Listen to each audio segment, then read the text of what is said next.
Behind the Green Bird pub, there was a big car park. It was a busy pub, and every night there were lots of cars there. Tonight, there was a woman in the car park too. She stood in the dark behind a tree, watching and waiting. Her name was Rosa, and she was 20 years old. She worked in a hotel 6 days a week, but not on Mondays. On Mondays, Rosa did something different. And today was Monday. It was cold. Rosa pushed her hands into the pockets of her coat. It was a night for trousers, but Rosa wore a short skirt and nothing on her legs. That was important. After a time, a woman came out of the pub and walked across the car park to a blue Ford car.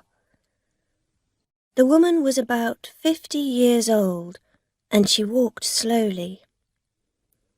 She sang quietly, with a little smile on her face. She's drunk, Rosa thought, but she's going to drive. The woman got to her car and put a hand on it. She wore a long green coat and grey trousers, and she had blonde hair.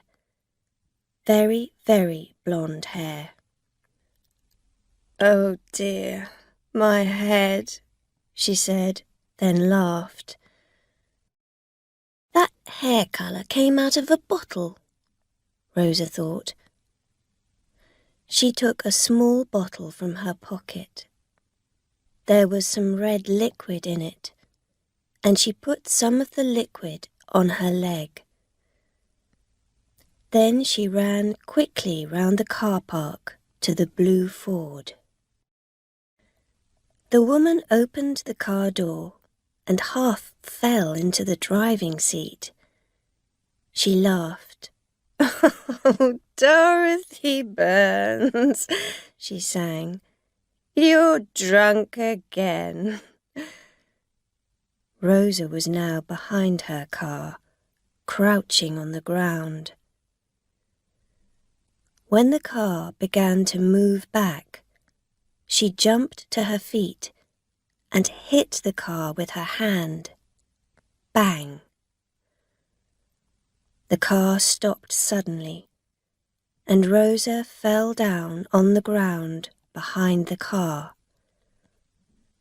She put her hand on the red liquid on her leg and quickly put some of it on the back of the car.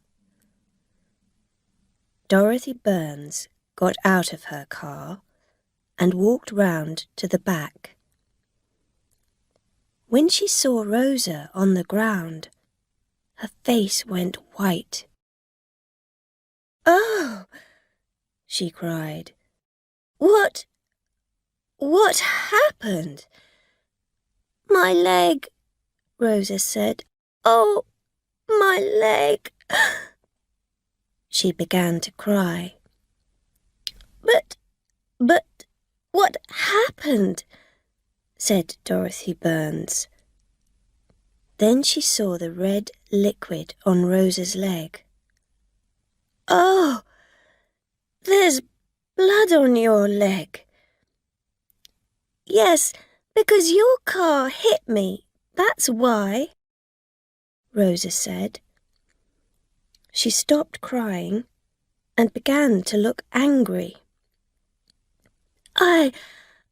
I didn't see you behind me," Dorothy Burns said.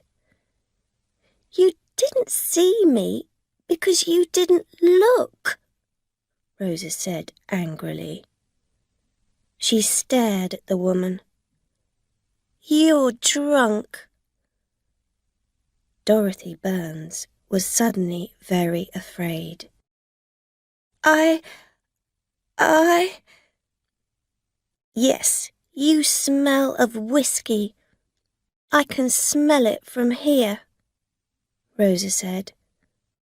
I'm going to call the police. Now. Oh, no, please, Dorothy Burns said. I'm very, very sorry, but not the police. Please.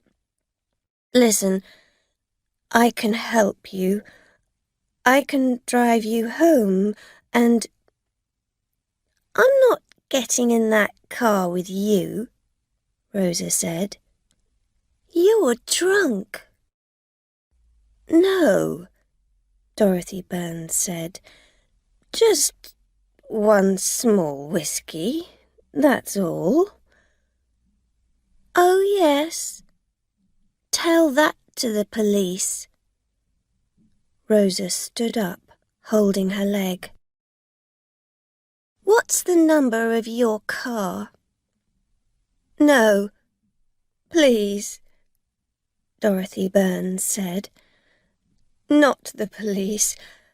Listen, I want to help you. Take a taxi to the hospital. I can give you the money for it. Go to the accident. How much money? Said Rosa. £20? Dorothy Burns said. 50, Rosa said. Well, how about 30? Said Dorothy Burns. 50. But I haven't got a lot of money with me. 50. I'm calling the police now. Rosa took a mobile phone out of her coat pocket. Okay, said Dorothy Burns. She got her handbag from the car, took out £50 and gave the money to Rosa. Here you are, she said. Rosa took the money and walked away. She went down the street to her car, a small white Fiat, 10 years old. She sat in the car and waited for the woman to drive away. Then Rosa drove home. On the next 3 Monday evenings, Rosa went to 3 different pubs. She waited for a drunk or nearly drunk driver to come out. Sometimes she waited 2 hours or more. Then she took out her little bottle of red liquid, and minutes later there was an accident. The drivers never wanted Rosa to call the police. They were always ready to give her money. Sometimes it was £50, sometimes 100. Once, a big fat man with gold teeth gave her £200. That was a very good Monday. The next Monday, Rosa found a pub in a street not far from the Green Bird. It was a very cold night, so she waited in her car. After an hour, a man came out of the pub with a bottle of wine in one hand. He stood looking up and down the car park. Rosa watched him.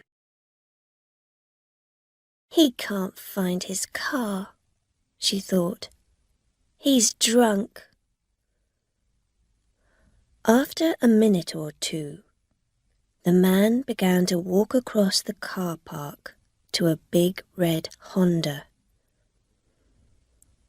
Twice his foot slipped and he nearly fell. But at last he got to the Honda and began to open the door.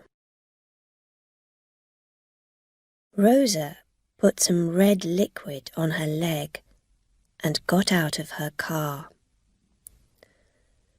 She walked quickly to the Honda and crouched down at the back of it, ready for the accident.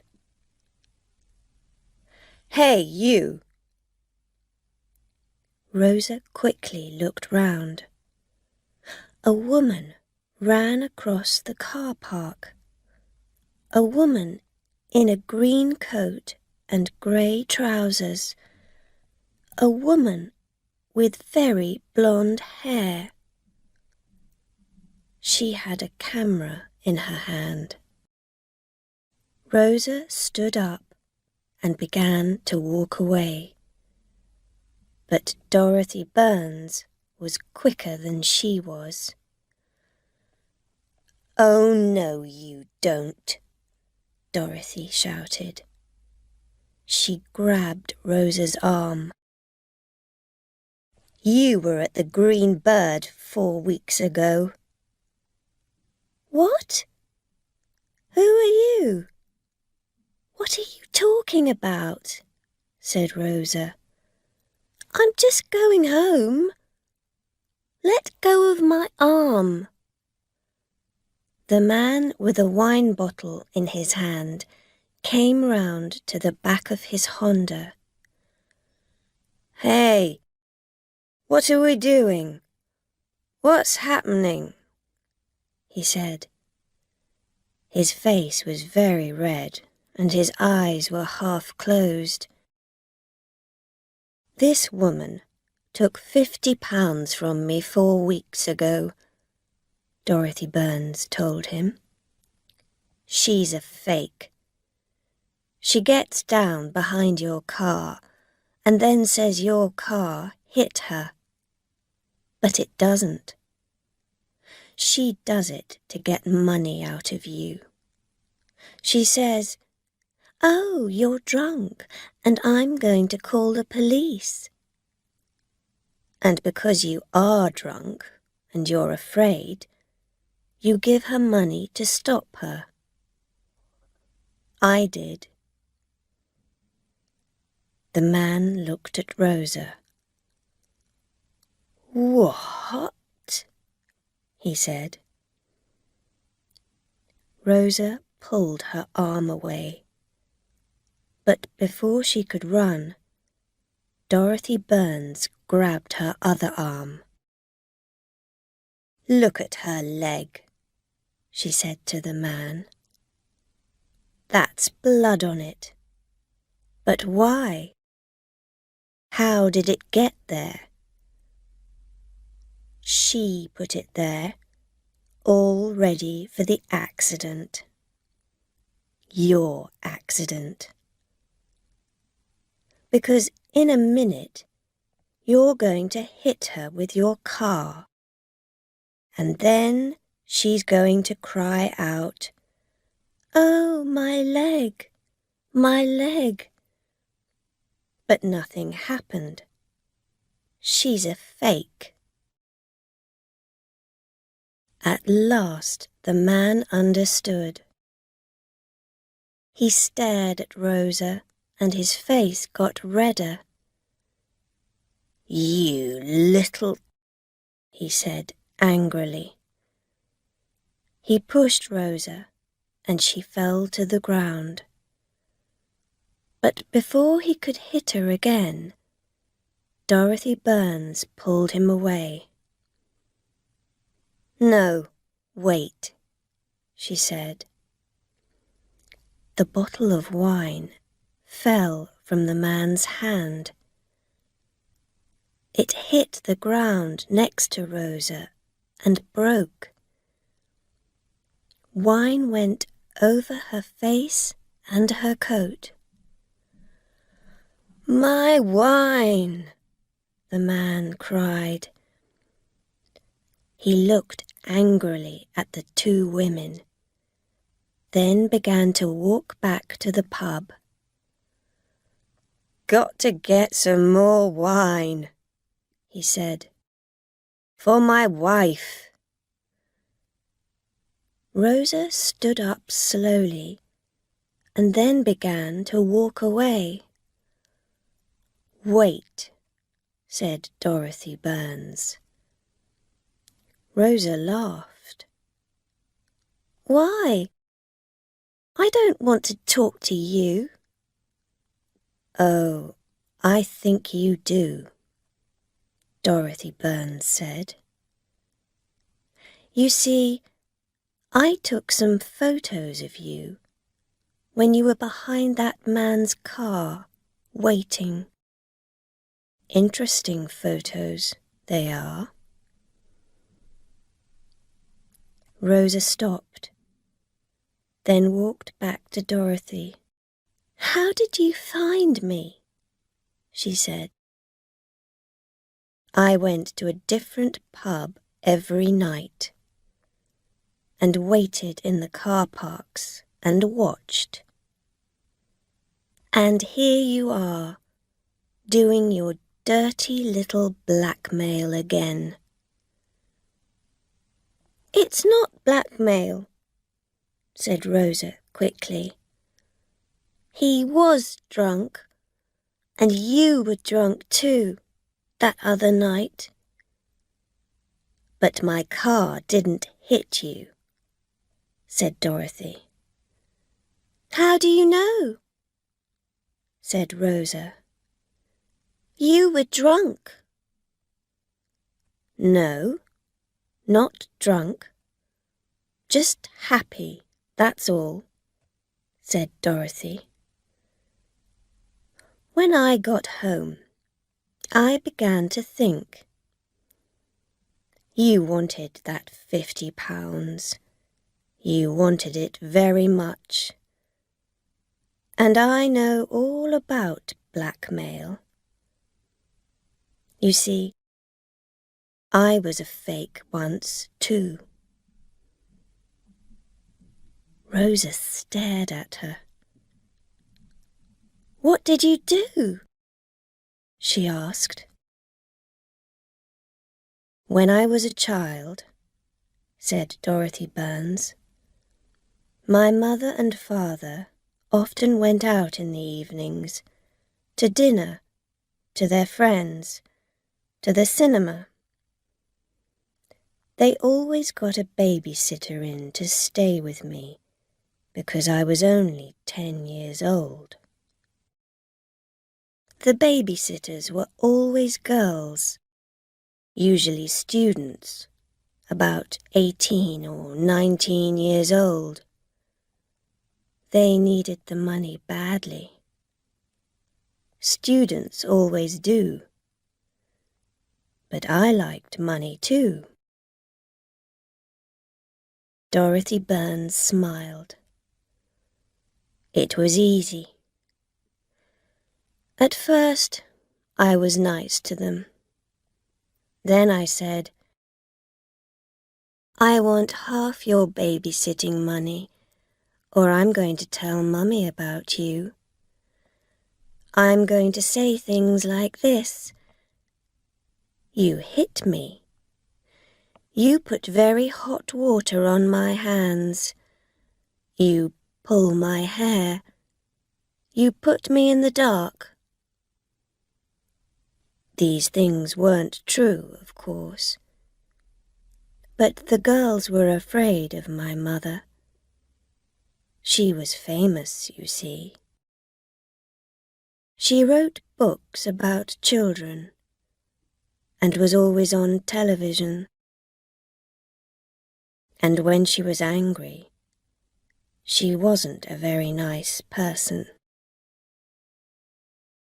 And so the babysitters said nothing and gave me half their money." "What a nice child you were," Rosa said. "No, I wasn't nice," said Dorothy. "But some people get nicer when they get older. I don't do blackmail now, but I know a blackmailer when I see one." She smiled at Rosa, and Rosa stared back at her. "What do you want?" she said. Dorothy Burns put out her hand. "I want my £50 back, of course." 3 minutes later, Rosa drove her little Fiat out of the pub car park. She was very angry. Because she was angry, she drove very fast. 2 kilometers from the pub, Rosa's car went off the road and hit a wall. She didn't die, but she broke one arm, one leg, and hit her head badly on the car. She couldn't move. She couldn't get out of the car. She couldn't get her mobile phone. 2 policemen found her in her car an hour later and called an ambulance. Rosa's face was white and she couldn't speak. The policemen were not friendly. "I can smell wine on her," the first policeman said. "Another drunk driver," the second policeman said. "Why do people drink and drive?"